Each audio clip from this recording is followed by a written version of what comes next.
Merci à chacune et chacun d'être là. Merci de votre invitation à l'OCH. Merci d'avoir pensé que je pouvais être le plan B de Jean Vanier. Quand on est un plan B, c'est finalement peut-être un grand honneur. Et j'ai gardé telle quelle la question telle que l'avait décidée et dessinée aussi Jean Vanier. La question dont la formulation est peut-être un peu provocatrice, l'angoisse, un chemin de paix possible, point d'interrogation. Dans un premier moment, j'aimerais venir inquiéter le titre de notre conférence, venir inquiéter cette idée que l'angoisse pourrait être un chemin, qui plus est un chemin de paix. Ça sera le premier temps, un temps où je vais tenter de faire une description de l'angoisse qui ne soit pas trop mensongère et qui peut-être vous rejoindra dans vous l'épreuve de l'angoisse telle qu'il vous arrive de la traverser. Ce sera le premier temps. Dans un deuxième temps, je vais au contraire montrer que derrière son caractère provocateur, il y a en réalité une immense sagesse dans cette formule-là, et que peut-être chacun des mots, l'angoisse, un chemin de paix possible, chacun des mots vient ouvrir dans l'angoisse la brèche qui va nous permettre, non pas tant d'en sortir, parce que l'angoisse revient, mais de se laisser creuser par elle, de l'habiter de plus en plus pour voir que quand on fait l'épreuve de l'angoisse, on fait peut-être ultimement l'épreuve de la vérité de l'être humain. On ne fait pas quelque chose qui fait de nous des êtres anormaux, mais quelque chose qui est peut-être comme le privilège de sentir plus que les autres ce que c'est que la condition des hommes. Mais d'abord, donc, venir inquiéter ce titre, venir l'inquiéter parce qu'il est un peu inquiétant. Un chemin de paix possible. Pourtant, l'angoisse paraît être d'abord quelque chose comme le vide sous nos pieds, la nuit dont on ne sort pas.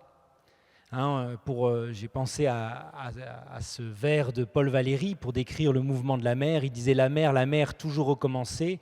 On a l'impression que l'angoisse, c'est la mort toujours recommencer, la mort qui ne finit jamais de mourir. L'angoisse, c'est peut-être l'impossible prise sur ce qui nous arrive. N'avoir pas prise, perdre parfaitement prise sur ce qui nous arrive. Et le fait que ça nous arrive parfois de l'intérieur ne fait pas qu'on ait davantage prise.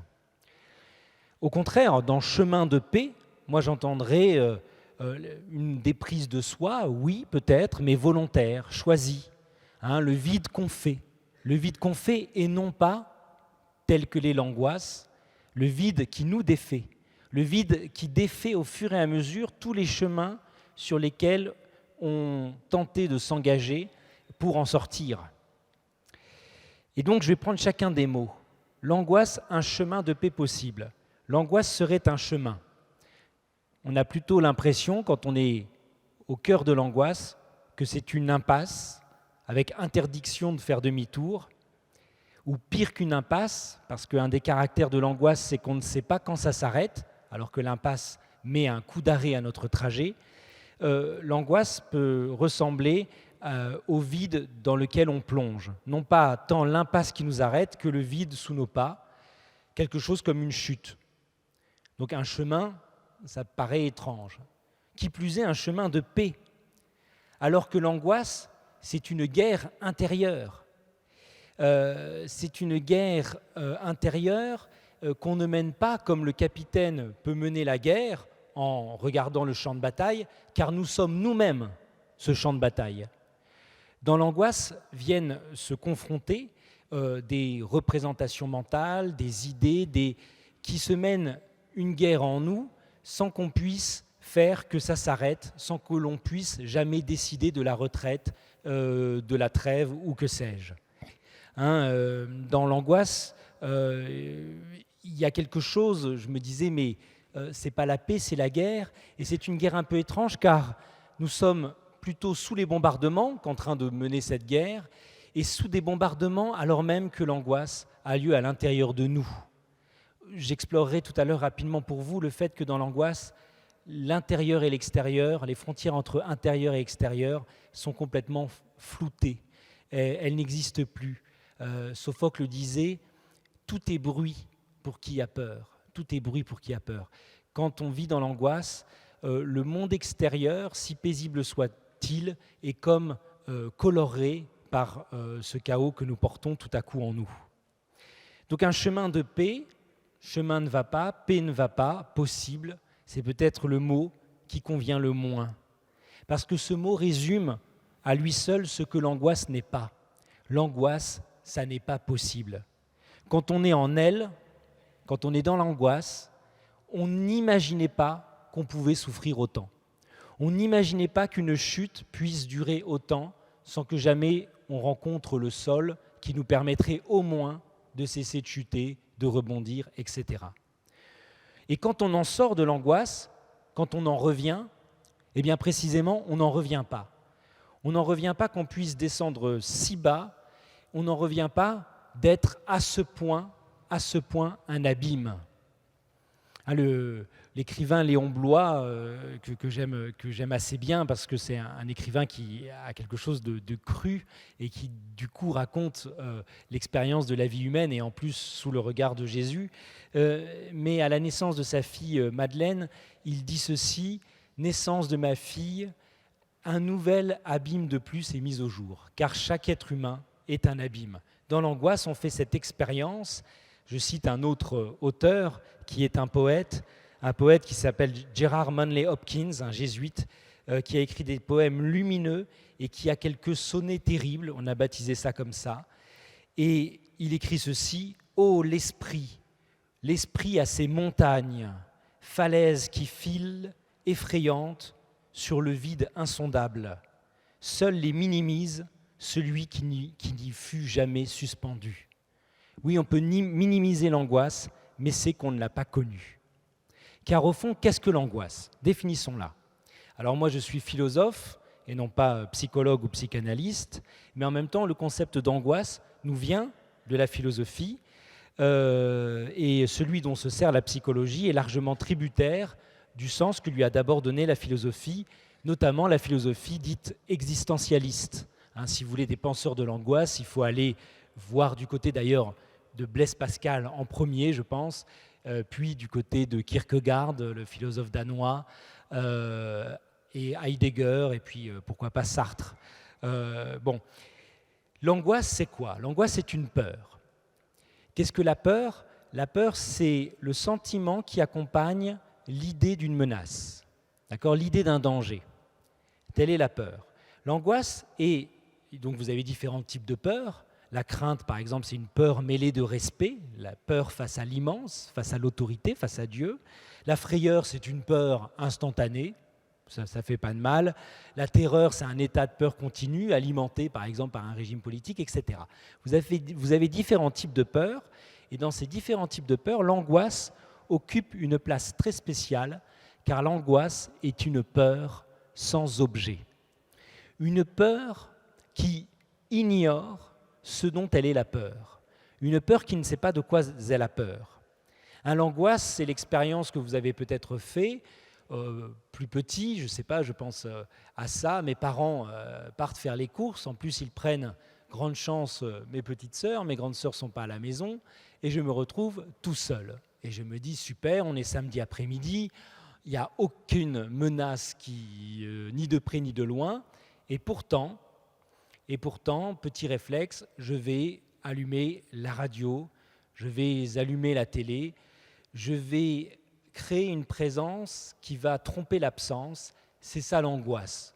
Objectivement, on pourrait dire, mais de quoi as-tu peur? Pas d'un cambrioleur un samedi après-midi, etc. Bon, mais l'angoisse advient, on ne sait pas quoi, mais on ne veut pas entendre le silence.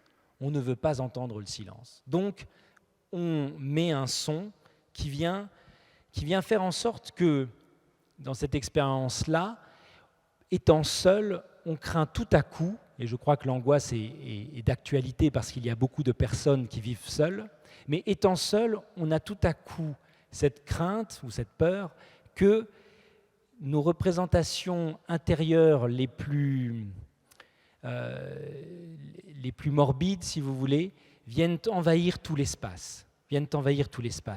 Si l'on met la télé, si l'on met la radio, si l'on met quelque chose à l'extérieur, si l'on ouvre une fenêtre, c'est pour que le monde extérieur continue d'exister comme monde extérieur et qu'on ne tombe pas dans l'angoisse, c'est-à-dire d'un monde qui deviendrait mon propre abîme intérieur.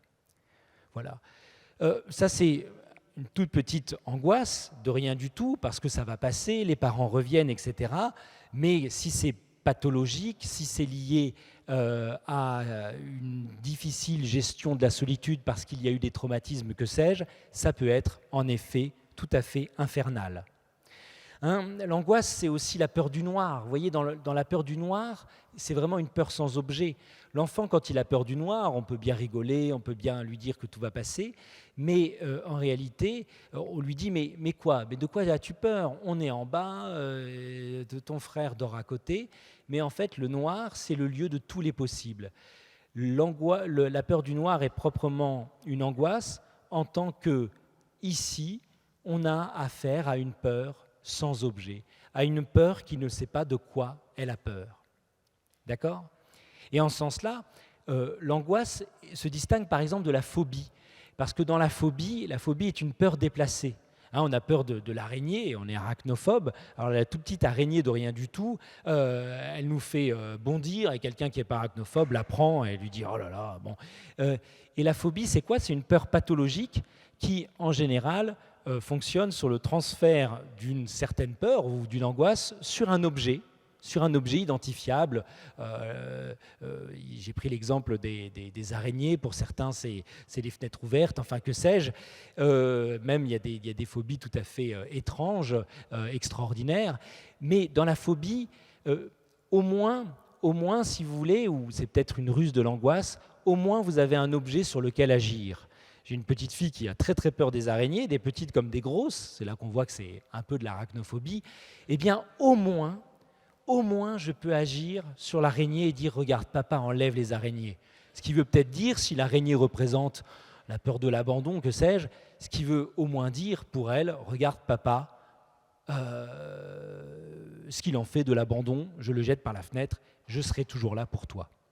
Ce qui est terrible dans l'angoisse, ce qui est terrible dans la crise d'angoisse, c'est qu'étant une peur sans objet, une peur qui ignore quelle est sa cause directe, eh bien, c'est qu'on ne peut pas agir sur elle. On ne peut pas agir sur elle.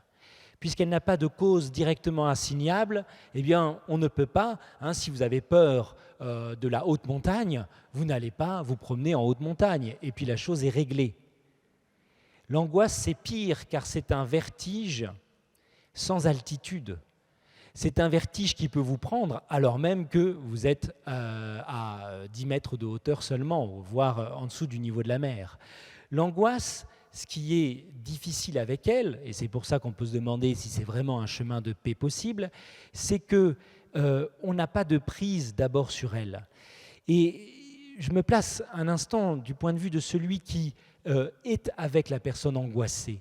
La personne qui est avec la personne angoissée, ce qui est terrible, comme je vous ai dit, même la phobie, on agit sur la cause qui n'est pas la cause réelle de la peur, mais au moins on peut agir.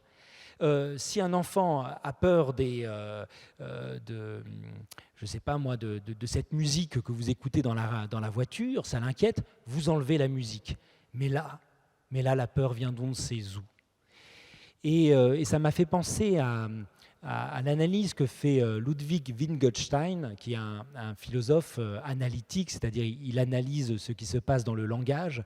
Wittgenstein, il a quelque chose facile pour en retenir qui il est, c'est qu'il était en terminale avec Adolf Hitler. Voilà, petit point commun, lui était juif d'origine. Et Wittgenstein s'est intéressé à la fin de sa vie sur ce qui se passe, non pas dans le langage logique, mais dans le langage parlé. Et à un moment donné, il analyse l'aveu de souffrance. Et il se demande pourquoi l'aveu de souffrance nous met quelque part mal à l'aise. Pourquoi quelqu'un qui nous dit « j'ai mal », eh bien, est toujours quelque chose qui vient nous mobiliser à un endroit qui semble directement en même temps nous échapper. Et Ludwig Wittgenstein étudie ça, il dit, mais au fond, dire j'ai mal, c'est comme dire j'ai froid.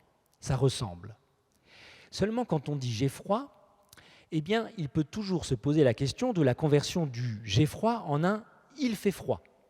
Et vous pouvez dire, ah, t'as froid, mais non, c'est bizarre pourtant, comme aujourd'hui. Non, non, il ne fait pas froid, ou t'es peut-être malade. Bon. Ou alors, t'as froid, pas moi, mais je te prête un pull. Ou alors, mais oui, t'as raison, il fait froid, je vais mettre le chauffage. Vous voyez, le j'ai froid, qui est en réalité une demande, hein, c'est pas un état, c'est pas une description, ça veut dire quelqu'un peut-il me réchauffer, d'accord. Le j'ai froid demande, c'est une demande d'être réchauffé, et quand vous l'entendez, vous pouvez agir sur un il fait froid, plus ou moins partagé, d'accord. Et s'il n'est pas partagé, c'est pas grave. Mais le j'ai mal est terrible, parce que le j'ai mal, c'est comme si le j'ai mal demandait d'être converti en un il fait mal. Il fait mal.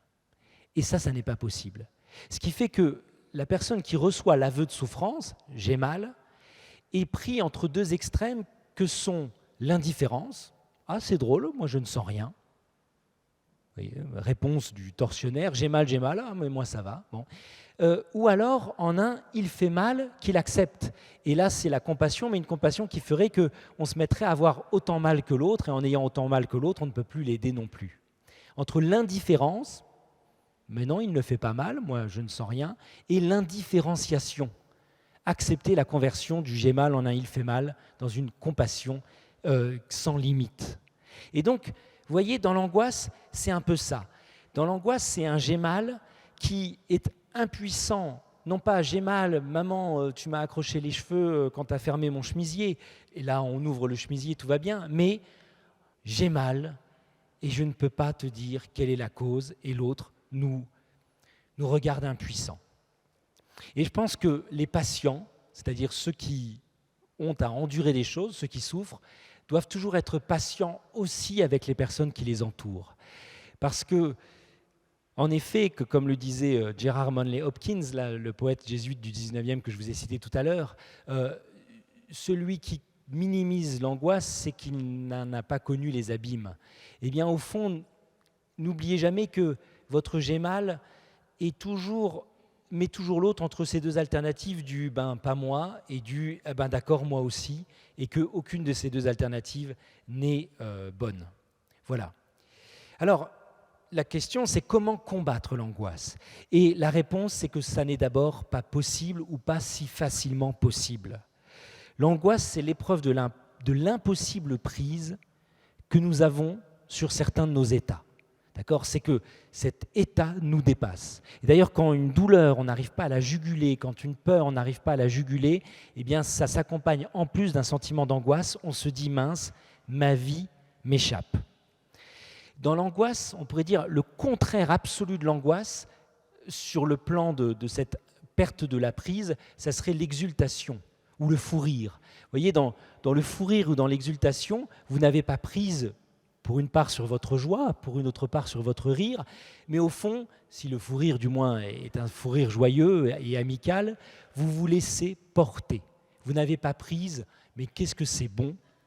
Ça ressemble à la grâce, on se laisse porter par elle, on devient par elle tout léger, on exulte et c'est formidable. Ou le fou rire, rien ne permet de l'arrêter, si ce n'est de rire un bon coup et de se laisser porter. Dans l'angoisse, c'est exactement la même chose, mais en négatif, c'est l'antigrâce, si vous voulez, l'angoisse. C'est l'antigrâce. C'est-à-dire, c'est terrible, c'est affreux, et en plus, on est emporté. On n'arrive pas à faire cesser ce courant qui nous emporte toujours plus loin de nous-mêmes.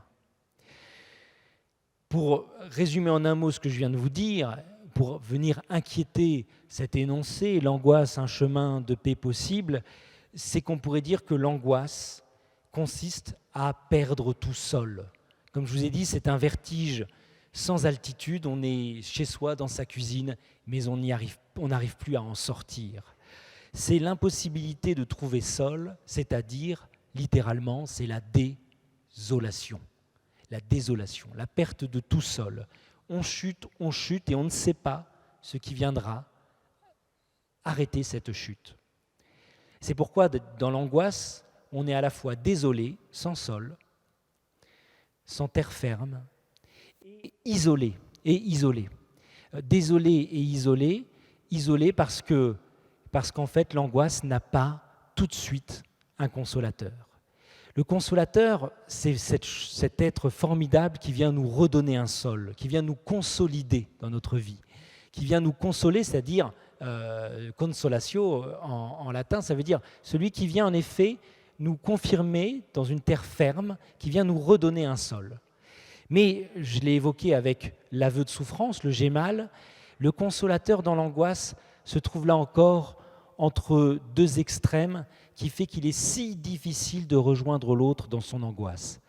Le premier extrême, c'est que l'autre va nous dire ces mots, mais ça va passer, mais c'est rien, mais pourquoi tu t'inquiètes ? Nos parents, mais pourquoi tu as peur du noir ? Il n'y a pas de monstre. Justement, c'est le noir, donc il y a tout et son contraire. Donc je ne sais pas de quoi j'ai peur, il n'y a peut-être pas de monstre, mais il y a peut-être autre chose, enfin que sais-je. Bon, le consolateur n'arrive pas à nous consoler quand il est trop extérieur à notre épreuve. Le consolateur qui nous tend la main d'en haut, eh bien, cette main est beaucoup trop haute pour pouvoir nous atteindre et nous rejoindre. Dans les conversations que j'ai parfois avec mes amis musulmans, parfois je leur dis, mais moi, mon Dieu, et on y verra à la fin, mais pour moi, le Christ, on l'a nommé le consolateur, avec un C majuscule.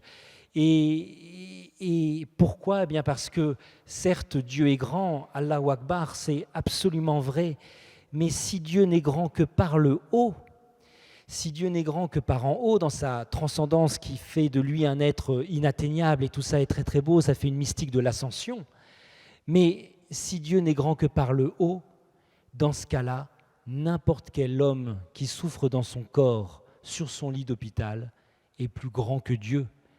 Est plus grand que Dieu parce que si Dieu est exclusif de notre misère tellement il est grand, eh bien au fond, c'est qu'il n'embrasse pas tout. C'est qu'il n'embrasse pas tout, c'est que ce dont le cœur de l'homme a besoin, c'est d'un Dieu qui soit grand au point de ne pas se sentir petit, à l'étroit dans notre misère. Ça serait un Dieu vraiment grand. Mais voyez, en effet, le problème du consolateur, c'est qu'on ne peut pas consoler quelqu'un d'en haut. C'est que quand le consolateur nous dit « c'est rien », mais non, c'est pas rien. Ça va passer, c'est pas rien, c'est le rien l'angoisse, c'est l'expérience du néant, comme le disait Kierkegaard. Bon, ça va passer, mais justement, l'angoisse, c'est ce qui ne cesse pas de ne pas passer, etc., etc. Mais le consolateur, dans l'angoisse, il ne peut pas non plus venir nous rejoindre en bas, parce que d'un certain côté, pour consoler quelqu'un, il faut être désolé au moins autant que lui. C'est-à-dire que la vraie consolation advient quand la personne, finalement, vous rejoint là où vous en êtes. Mais dans l'angoisse, le problème, c'est que la chute, elle est perpétuelle. Donc ça voudrait dire que pour vous rejoindre dans votre désolation, il faudrait que la personne se mette à chuter avec vous. Et ça fait non pas une crise d'angoisse, mais 2 crises d'angoisse. Et on voit ça d'ailleurs, l'angoisse est très contagieuse. Quand moi-même, dans ma vie, je suis angoissé, eh bien, je vois bien que ça transparaît et que, voilà, que ni la blague de mon fils aîné pour me détendre, ni finalement l'anxiété qui commence à envahir toute la table familiale ne m'aident. Je voudrais dire non, n'entrez pas là-dedans. Et pourtant, mais tu sais, ta blague, j'arrive pas à en avoir le goût et tu sens bien que mon sourire a quelque chose d'un peu forcé. Donc vous voyez, pour consoler, il faudrait être autant désolé que l'autre, mais dans l'angoisse qui ne rencontre jamais de sol, eh bien cette désolation nous emmènerait tous trop bas. Bref, chaque terme de notre thème semble sonner faux. L'angoisse, un chemin de paix possible. Bon. Dès lors que ces termes-là sont entendus à partir de notre premier terme, l'angoisse. Mais vous aurez remarqué, il y a un point d'interrogation. Il y a un point d'interrogation. Et le point d'interrogation vient comme nous avertir qu'on ne va pas se payer de mots, qu'on ne va pas utiliser des mots creux en disant « mais c'est formidable », enfin comment le dire d'ailleurs, c'est formidable d'être angoissé, mais parfois on entend ça, on entend les consolations un peu rapides qui consisteraient à dire « mais ton épreuve te grandira ». Ou alors cette phrase de Nietzsche dont on nous rabat les oreilles « ce qui ne te tue pas te rend plus fort ». Ouais, à condition que ça ne nous ait pas tués, quand même, d'abord. Donc, il y a le point d'interrogation qui vient nous dire « attendez, c'est pas sûr que ce soit un chemin de paix possible. Encore faut-il savoir la dimension de l'angoisse et savoir que cette dimension elle a quelque chose d'indéfini, que quand on chute, on ne cesse pas de chuter. Et en même temps, ce point d'interrogation vient nous prévenir qu'on ne va pas se payer de mots, et en même temps, il nous dit « et pourtant ». L'angoisse n'est pas un chemin de paix possible, pas d'abord, et pourtant. Et pourtant, est-ce vraiment impossible que l'expérience de l'impossible soit dans notre vie ce qui nous ouvre sur une paix plus grande que celle du monde? N'est-il pas possible que l'expérience de l'impossible découvre à notre vie une dimension que nous n'aurions jamais découverte si toute notre vie s'était passée dans la seule sphère de ce qui dépend de notre volonté, de ce sur quoi nous avons prise. Certes, l'angoisse, c'est la perte de toute prise. Ce sont des mains absolument vides, mais ces mains absolument vides sont aussi celles-là seules qui peuvent recevoir quelque chose. Et donc, j'aimerais bien vous montrer, dans ce deuxième moment, que chacun des mots du sujet, qui a été décidé et dessiné par Jean, chacun des mots est en réalité exact et puissant. À commencer d'ailleurs par le mot « possible ». L'angoisse, un chemin de paix possible. Possible, d'abord je l'entendrai comme ça. Possible mais pas obligatoire. Ça c'est très très important. L'épreuve, c'est très important par rapport à ce que je vais vous dire après. L'épreuve est en effet toujours un chemin de vie, et d'une vie d'autant plus forte qu'elle aura dû traverser des choses plus dures. C'est toujours un chemin de vie possible, mais l'épreuve n'est jamais un chemin de vie que l'on doit absolument emprunter. Au fond, si jamais vous n'êtes pas quelqu'un d'angoissé, si vous sentez que vous avez un caractère qui vous prédestine à la légèreté, à la joie, même dans l'épreuve, eh bien tant mieux, passez votre chemin. Les poètes maudits au XIXe siècle, ils se rendaient parfois malades à force d'absinthe, d'alcool et tout pour vivre la détresse parce qu'ils pensaient que la détresse les mettait davantage au contact de l'être même des choses. Je crois que ça ne sert à rien. Et d'ailleurs, l'épreuve qu'on se donne soi-même pour se tenir au plus proche de la vie, tel que son cœur bat, etc. Mais l'épreuve qu'on se choisit a toujours la dimension de notre propre choix. Ça n'est pas la vraie épreuve. La vraie épreuve, c'est celle qu'on ne choisit pas, celle qui vient à nous, celle qui nous dépouille contre notre gré. Et donc, l'angoisse, un chemin de vie possible sans doute, on va essayer d'explorer ça ensemble, mais non jamais obligatoire. Jamais obligatoire. Récemment, j'ai donné une conférence à Lourdes et j'ai été très très touché par le témoignage d'une femme qui est venue me voir par après, qui m'a partagé son épreuve, une grosse épreuve, même une épreuve extraordinaire, je ne la connaissais même pas, une épreuve de perte progressive de soi, en son jeune âge pourtant, un Alzheimer précoce. Et elle me disait, je voudrais vous remercier tout simplement parce que vous avez dit cette chose qu'on ne s'autorise pas trop, c'est qu'en fait, la joie est possible dans l'épreuve, dans le malheur. Il y a une joie qui est possible et moi, j'ai toujours un peu culpabilisé de sentir des moments de joie, peut-être même de plus en plus forts au fur et à mesure que mon épreuve avance. Et je croyais que ça n'était pas permis, que ça n'était pas dans l'ordre des choses, etc. Et donc voilà. Donc si vous avez ce tempérament magnifique qui fait que, eh bien, ne culpabilisez pas. Au fond, vous êtes sans doute une lumière pour beaucoup de personnes. Donc, l'angoisse n'est pas un chemin obligatoire, mais il n'est pas impossible que l'épreuve de l'impossible, l'angoisse, eh bien, porte en nous un fruit de paix. un fruit de paix, un fruit d'amour pour nous et pour les autres. Je vous cite une poétesse qui a beaucoup connu l'angoisse, Emily Dickinson, dans un texte qui s'appelle « Ainsi parlait Emily Dickinson ». Ce sont des petits poèmes qu'on a recueillis après sa mort. Et elle dit ceci: « Le matin est dû à tous. Tous nous avons droit au matin. À quelques-uns, la nuit. Et à une impériale minorité, la lumière de l'aurore. » Vous voyez, elle renverse un peu les choses, comme si elle disait: le matin, c'est pour tout le monde, et tant mieux si certains arrivent à maintenir leur vie dans cette lueur matinale. À certains revient la nuit, et à ceux à qui revient la nuit, revient un peu plus que le matin. C'est le matin qui se lève, c'est l'aurore. Bon. Donc, finalement, il se peut qu'il y ait une voie, mais une voie qu'on n'est pas forcé d'emprunter. Dans l'éternité reçue, j'examine ce petit mot qui est en fait extraordinaire, qui est le mot d'usage. Autant mes autres livres, le Petit traité de la joie ou La vie en bleu, portent sur, ont pour mot-clé celui de consentement, que j'oppose à résignation. Autant ce livre-là s'intéresse à l'idée d'usage, et ce qui m'a mis la puce à l'oreille sur cette idée d'usage, c'est une prière qu'a écrite Blaise Pascal, qui porte ce titre « Prière pour demander à Dieu le bon usage des maladies ». Prière pour demander à Dieu le bon usage des maladies. Un texte très très court et très profond. Et Blaise Pascal, dans ce texte, il ne fait pas deux choses. Déjà, il ne demande pas à Dieu la maladie. Ah non, il ne demande pas à Dieu la maladie qui le rapprocherait de son Christ souffrant, etc. Pas du tout. Ce serait être dolorisque de faire ça.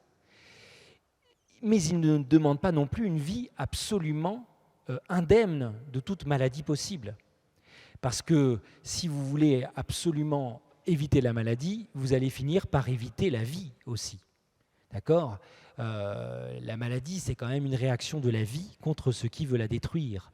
Être en vie, c'est pouvoir à tout moment déployer la maladie, qui est le signe en même temps qui est en même temps un signe de détresse et un signe paradoxal de santé.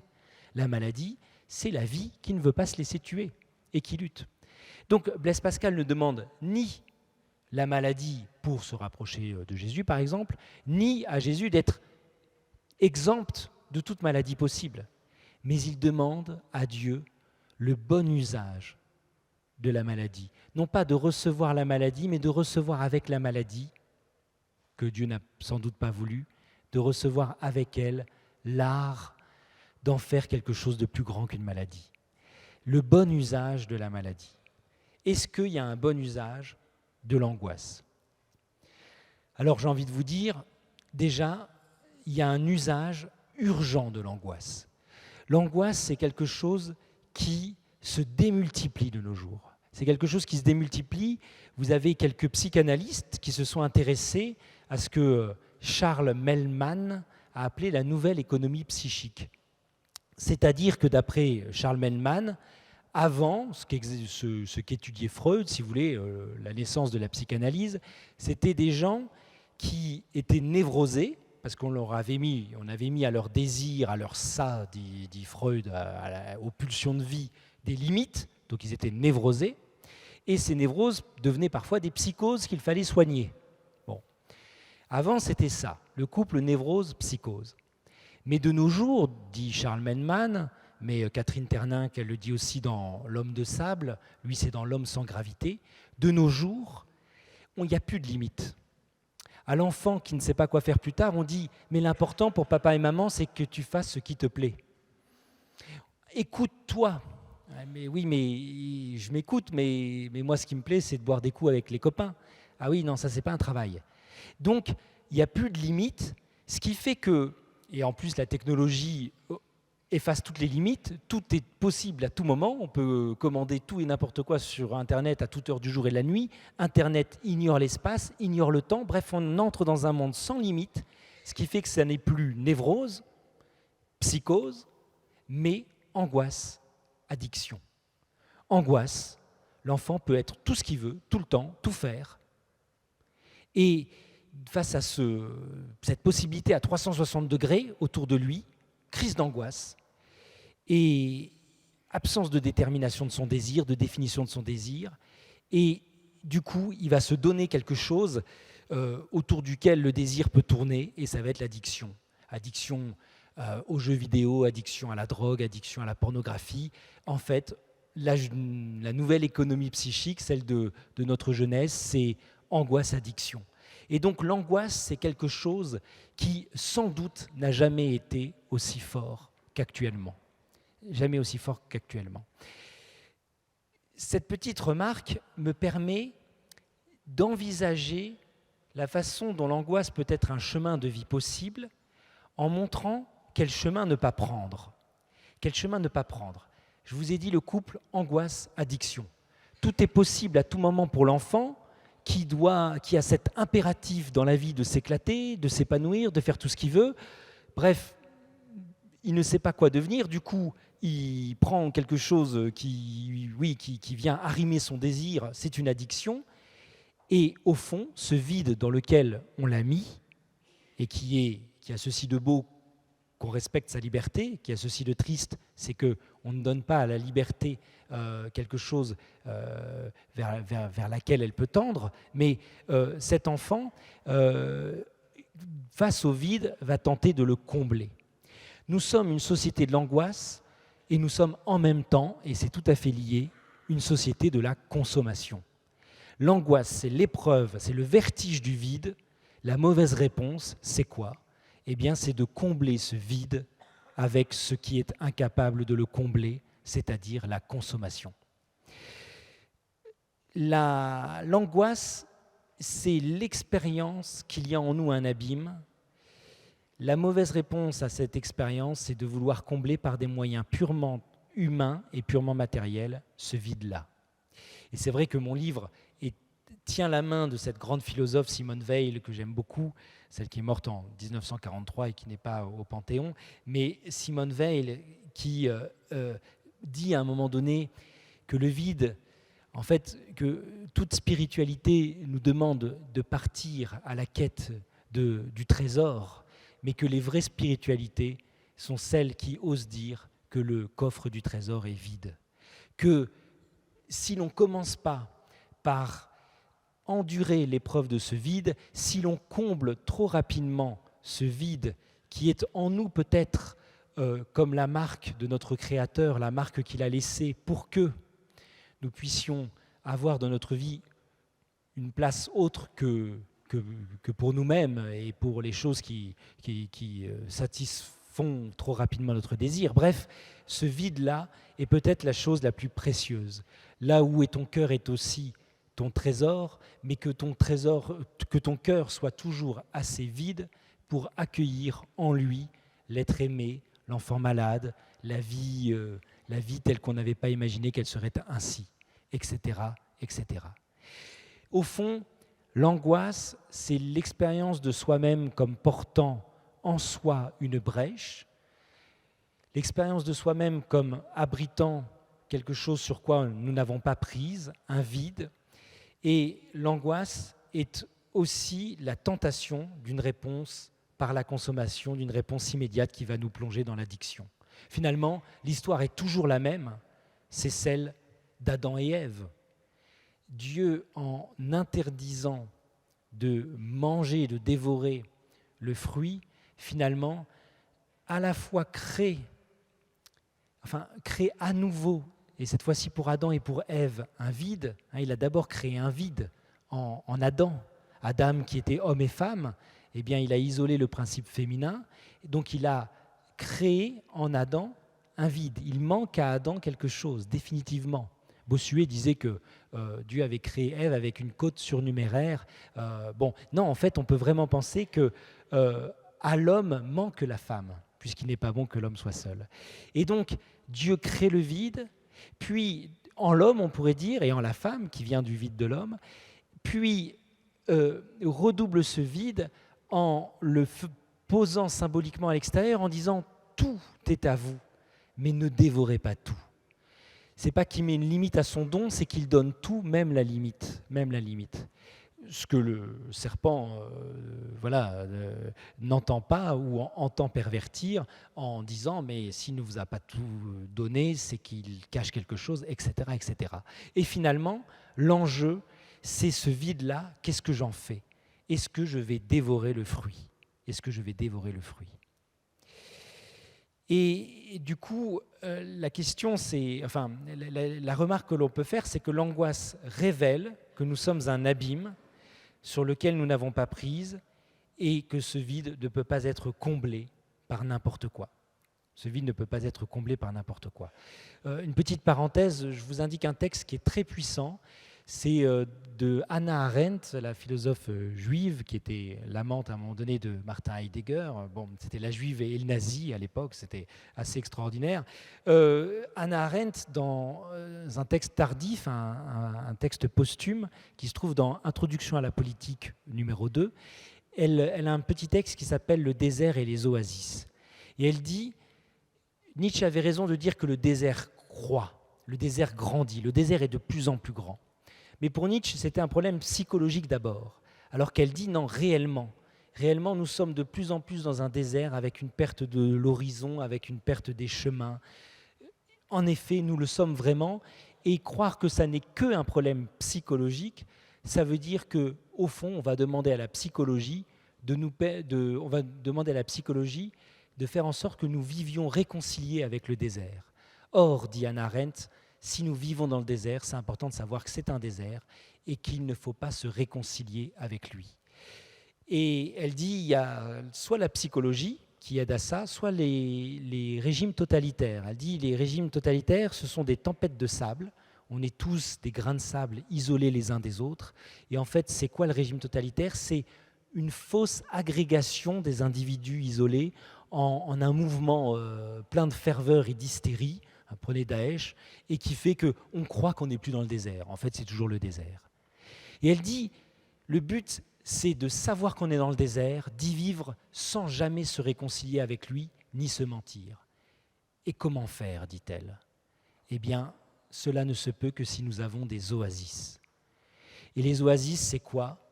Elle dit, c'est l'amitié. C'est l'amitié où l'on pose ses trop lourds bagages. Elle dit c'est la création aussi, la création artistique par exemple. Elle dit pour celui qui y croit, c'est la prière. Et c'est toutes ces choses qui nous permettent de retourner dans le désert sans nous raconter d'autres histoires que celles que nous avons à traverser. Et donc la question c'est quel remède, quelles oasis possibles pour l'angoisse qui est vraiment un sentiment extrêmement puissant qu'en effet, autour de moi, c'est le désert toujours recommencé. Et la question, c'est mais vraiment comment sortir de l'angoisse si l'angoisse est cette chute qui n'offre aucun rempart sur quoi s'appuyer, aucun sol sur quoi rebondir? Comment sortir de l'angoisse compte tenu du fait qu'elle est un vide dont on ne voit pas le terme? Eh bien, il n'y a qu'une seule voie, c'est chuter encore plus et toujours plus. C'est toujours plus de vide. Je vais essayer de vous le suggérer en 2 étapes. D'abord en partant de celui qui est face à l'homme angoissé, et vous allez voir que le remède au vide, ça n'est pas la consommation, ça n'est pas de colmater la brèche, c'est un autre vide. Le remède au vide, c'est un autre vide. Le remède à la pauvreté, au dépouillement de celui qui est angoissé, ce remède-là, c'est un autre dépouillement en face de lui. Donc je vais d'abord, dans une première étape, vous parler de l'homme en face de celui qui est angoissé. Dans une deuxième étape, comment la personne qui est angoissée va trouver dans le consentement à la chute quelque chose qui va, paradoxalement, le sortir de la chute. Mais d'abord, par rapport à celui qui est face à l'homme angoissé. Je vais commencer par là parce que sinon, je vais avoir l'air de donner des leçons à celui qui est dans l'angoisse alors qu'il n'y a aucune leçon possible. Il n'y a qu'une chose possible, c'est de se vider soi-même de toute prétention à sortir l'autre de son angoisse. C'est ce qu'on appelle l'écoute.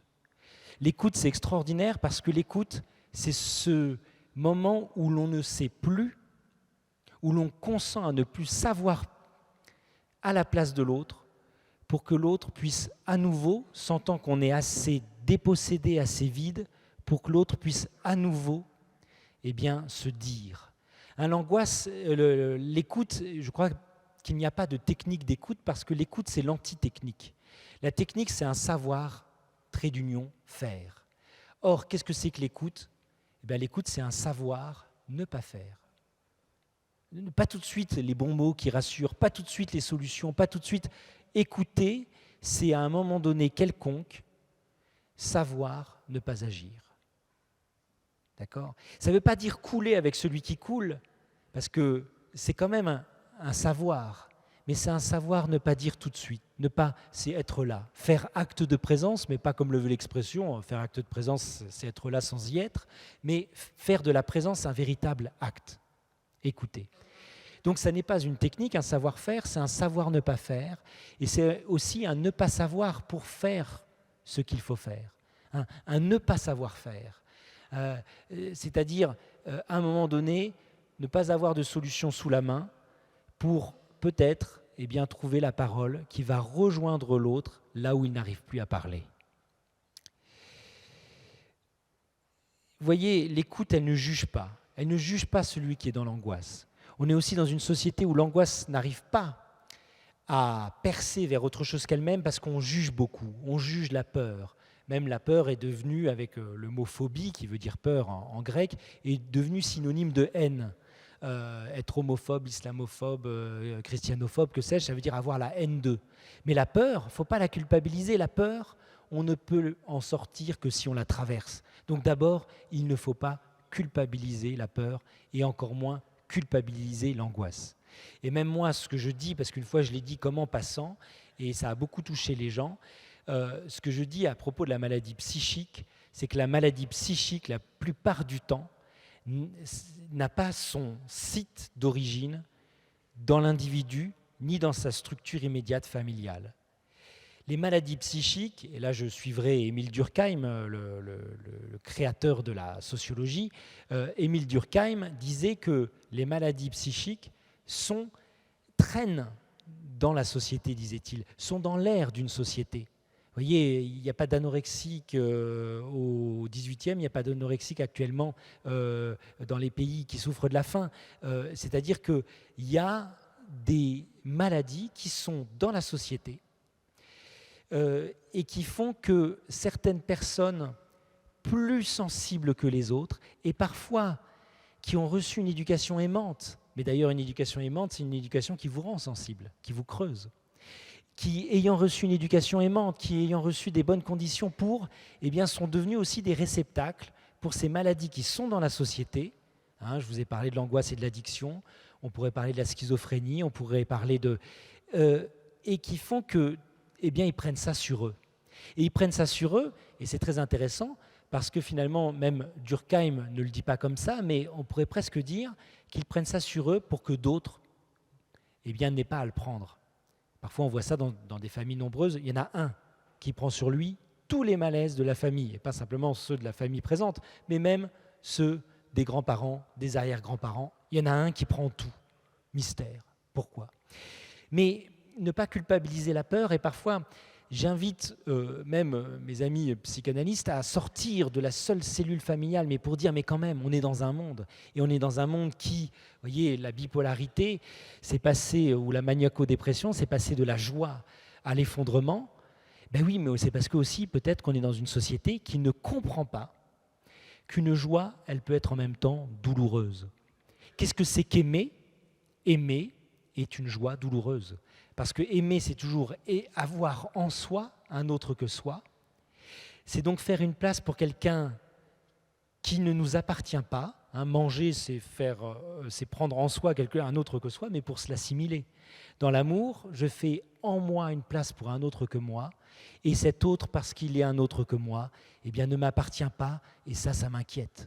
Je suis inquiet pour mon père, je suis inquiet pour mon enfant, je suis inquiet pour mon ami.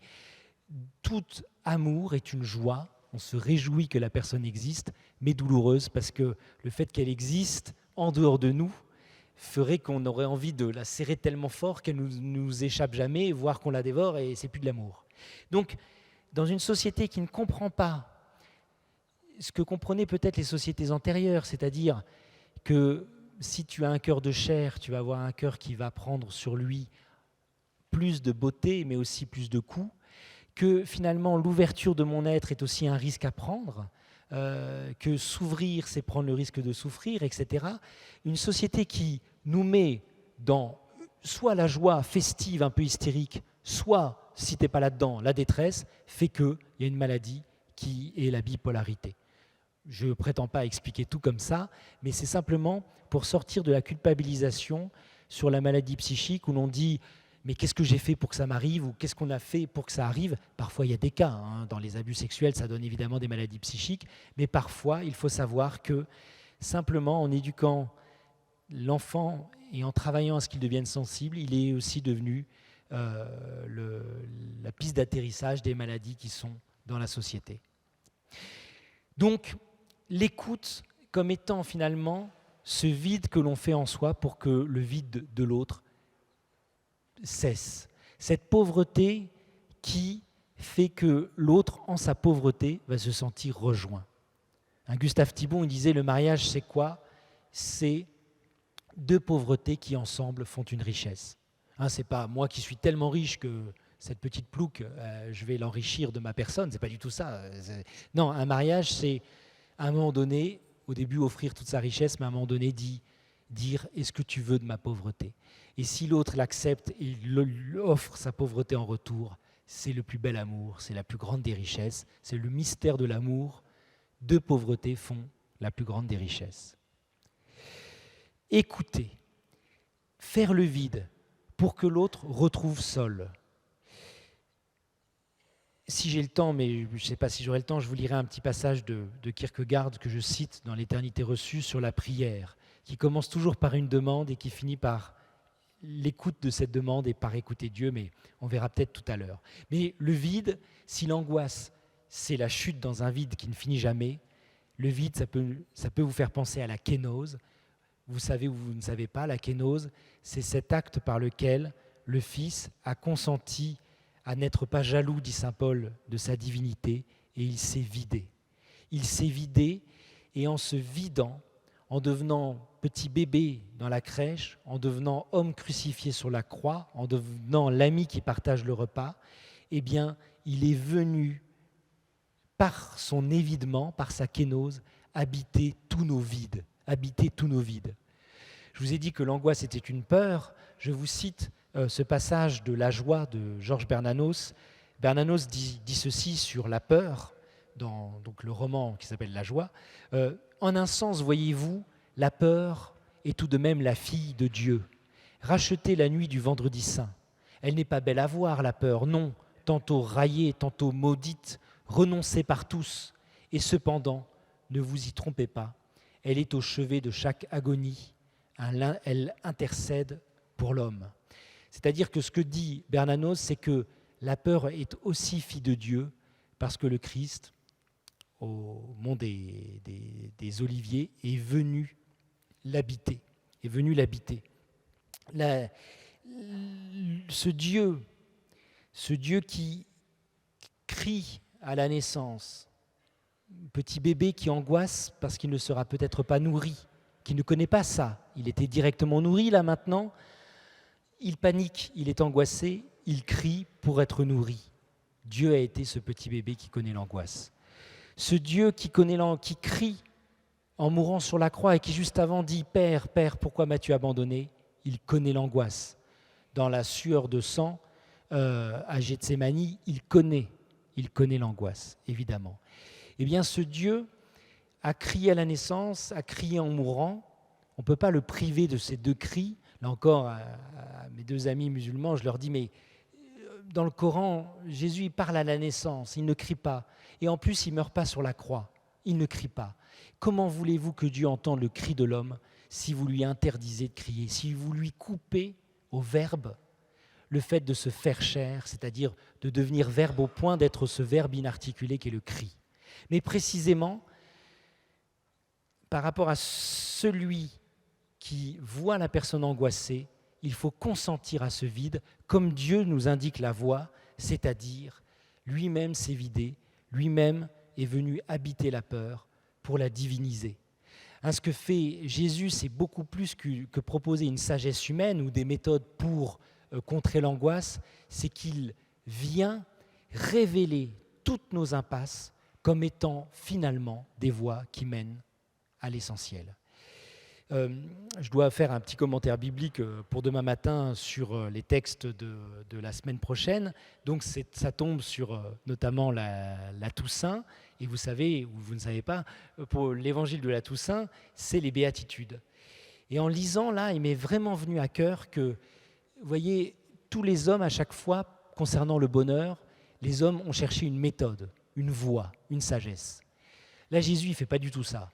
Il commence par déclarer heureux les affligés, ceux qui pleurent, les assoiffés de justice, les pauvres. C'est-à-dire, il ne dit pas, si vous voulez être heureux, faites ceci, ou alors, ce qui serait vraiment bizarre, si vous voulez être heureux, soyez affligés, soyez assoiffés de justice. Il ne dit pas ça. Il reprend le pouvoir que Dieu avait donné à Adam. Vous savez, le pouvoir que Dieu a donné à Adam, c'est de nommer les choses. Eh bien, Jésus reprend ce pouvoir-là de nommer les choses, mais il va nommer de façon ahurissante heureux ceux qui pleurent, heureux les assoiffés de justice. C'est-à-dire que le pouvoir adamique de nommer les choses de la création, à cause d'une lettre de saint Paul, on dit que Jésus est le nouvel Adam. Eh bien, qu'est-ce qu'il fait en tant que nouvel Adam ? Eh bien, il nous apprend à nommer différemment les choses, à sentir différemment le monde, et notamment en le sentant avec Jésus, en consentant, et ça va être ma conclusion et la deuxième étape, que faire quand on est soi-même dans l'angoisse ? Eh bien, consentir à chuter de tout son poids d'homme, en ayant en soi la confiance que nous n'y sommes pas seuls, finalement. Nous n'y sommes pas seuls. Alors c'est sûr que ce que je suis en train de vous dire, ça ne se peut que à travers la foi. Ça ne se peut que à entendre saint Luc, dont c'est la fête aujourd'hui, qui dit « L'impossible de l'homme, c'est le possible de Dieu ». C'est-à-dire que l'angoisse, qui est l'expérience de notre impossible prise sur notre vie, eh bien, cette expérience-là, c'est aussi l'expérience par laquelle, finalement, on sait qu'il n'y a que Dieu qui peut nous consoler. Et c'est-à-dire, c'est l'expérience où il nous est demandé si l'on est capable de faire confiance. Dans l'éternité reçue, j'analyse ce mot de confiance parce qu'il est magnifique. Il est à l'intersection de l'action et de la passion, ou de l'action et de la passivité. Dans l'idée de confiance, il y a le ANC, participe présent, et d'ailleurs on dit faire confiance, qui dit que c'est une action, la confiance. Mais c'est l'action qui consiste à se confier à l'initiative d'un autre. Faire confiance à quelqu'un, c'est à un moment donné le laisser faire. Dans l'angoisse, on n'a pas à s'en sortir par le haut, on a à peser de tout son poids en disant « je chute, mais je veux chuter dans la confiance ». Comme le bébé qui s'endort enfin pèse de tout son poids dans les bras du Père. Et ce que j'ai découvert, parce que c'était une drôle d'expérience spirituelle que d'écrire ce livre, ce que j'ai découvert, c'était finalement ce que ça voulait dire de dire que Dieu est Père. En réalité, Dieu se révèle comme Père. C'est un livre qui réfléchit sur la perte de prise que nous avons sur notre vie, et notamment sur la mort, et donc finalement, éternité reçue, sur la résurrection. Mais pourquoi nous ressusciterons ? Eh bien parce que la mort est le dessaisissement total de soi. On vit dans nos vies, et notamment dans l'angoisse, des dessaisissements de soi. Mais la mort, ça sera un dessaisissement tellement total de soi que notre mort appellera une réponse qui doit être totale, c'est-à-dire une résurrection. Dire que Dieu est Père, c'est dire que Dieu entendra ce cri que nous ne pourrons même plus pousser quand nous mourrons, ce cri que nous serons tellement devenus que ça deviendra même un cri silencieux. Dieu est Père, ça veut dire Dieu est là pour répondre du cri de son enfant, pour répondre au cri de son enfant. Dire que Dieu est Père, c'est dire que Dieu nous dira, comme Jésus a dit à la fille de Jaïr, Talitha koum, enfant, lève-toi. Dire que Dieu est Père, c'est dire que nous pouvons, dans notre angoisse, ne pas nous raccrocher sur des fausses choses qui vont combler le vide. Non, au contraire, nous devons renchérir sur le vide et peut-être simplement faire de cette chute quelque chose qui crie et qui crie vers le Père. Car au fond, pour un tiers des psaumes au moins, celle qui tient la plume, c'est l'angoisse.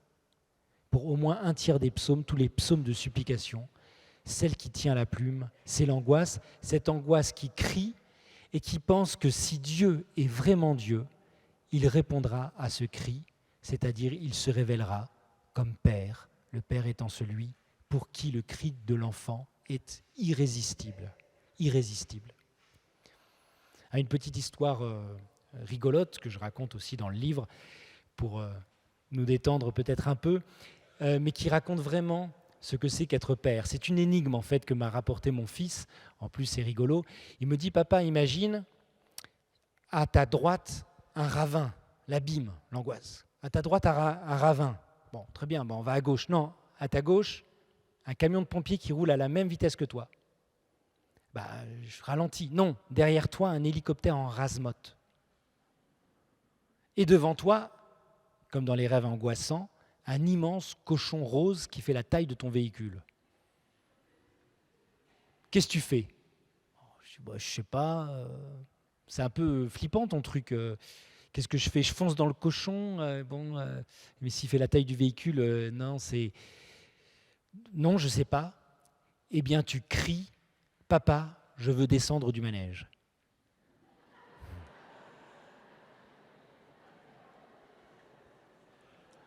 Et au fond, papa, je veux descendre du manège, c'est ce qui nous arrive dans l'angoisse, c'est savoir que puisque nous n'avons pas la prise sur notre vie, cette prise, nous avons à nous en déprendre, mais pas à nous en déprendre, le lâcher prise, etc., mais à nous en déprendre pour prendre la main de quelqu'un d'autre, d'un autre. Je vais m'arrêter là pour vous laisser le temps des questions. Je vais m'arrêter là tout simplement parce que l'heure est passée, mais je voudrais finir par un tout petit texte qui parle d'un grand renversement. C'est un texte de mon meilleur ami, Julien Grandjean, qui a écrit 2 petits livres, Les Grandes Manœuvres, de Précipiter et Les Grandes Manœuvres. Des livres qui sont vendus à quelques centaines d'exemplaires, c'est très confidentiel, c'est chez L'Arbre Vengeur, un tout petit éditeur, et au début du 2e recueil, qui s'appelle Les Grandes Manœuvres, il raconte une petite histoire, je la coupe parce qu'elle est petite, mais elle est quand même trop longue pour nous, l'histoire d'un homme qui est en train de chuter, et je m'arrêterai là-dessus. Ça s'appelle À rebours.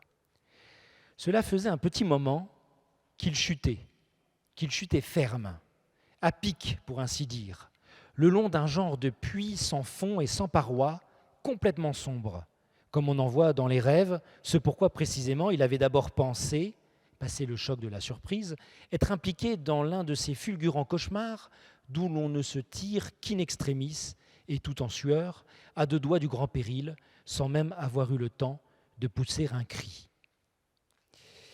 Je saute un peu. Mais ça n'est pas un rêve, nous dit-il. Ce qu'il était, ce qu'il avait pu dire ou faire avant de tomber dans ce trou, de quelle réalité avait-il chu ? De quel bois cette nouvelle réalité se chauffait-elle ? Voilà qui le travaillait maintenant, et vers quoi tendaient en vain ses forces d'attention. Naturellement, il eût aimé pouvoir se raccrocher à quelque chose de conséquent et de tangible, ressusciter par la pensée une image ou un souvenir de là-bas, de là-haut, si tant est qu'avait jamais, malgré l'absurdité de cette hypothèse, existé un là-bas ou un là-haut tangible, une réalité première, bref, mais il n'y arrive pas. Il n'arrive pas à se raccrocher à quoi que ce soit. Et je saute un peu. Désormais, j'imite-t-il, alors c'est très rigolo parce qu'il essaye de s'allumer une cigarette, mais vu qu'il chute et qu'il est happé par le vide, la cigarette s'envole, il cherche sa carte d'identité mais son portefeuille s'envole, il chute irrésistiblement sans que rien n'arrête sa chute. Désormais, gémit-il au comble de l'angoisse, c'est tête bêche que je m'enfonce, immédiatement et sans nuance, droit vers la mort, vers le grand péril. Je ne lutterai plus. C'est inutile. Je m'abandonne. Oui, à l'instant même, je m'abandonne. Alors, soudain, tout bascula. La paix fondit sur lui, baisa ses pieds, chauffa son cœur, lui délaça les membres, le rehaussa et l'ennoblit. Tout s'inversa. C'était une chute, oui, mais à rebours, un abîme inversé, resplendissant. Il ne tombait plus, bien au contraire, il lui semblait qu'il s'élevait, qu'il s'élançait à des hauteurs vertigineuses et bonnes, denses, lumineuses, qu'il attirait et le soulevait, le remerciait, le pardonnait, comme lui-même absolument remercié et pardonné, ivre de joie et plein d'amour. Il avait mal vécu, certes, d'ailleurs il n'avait rien compris, mais peu lui importait de ne rien comprendre. À présent, il lâchait prise, et à présent qu'il lâchait prise et qu'on l'emmenait, que descendait en lui, merveilleuse et délicate, une éternelle félicité. Merci.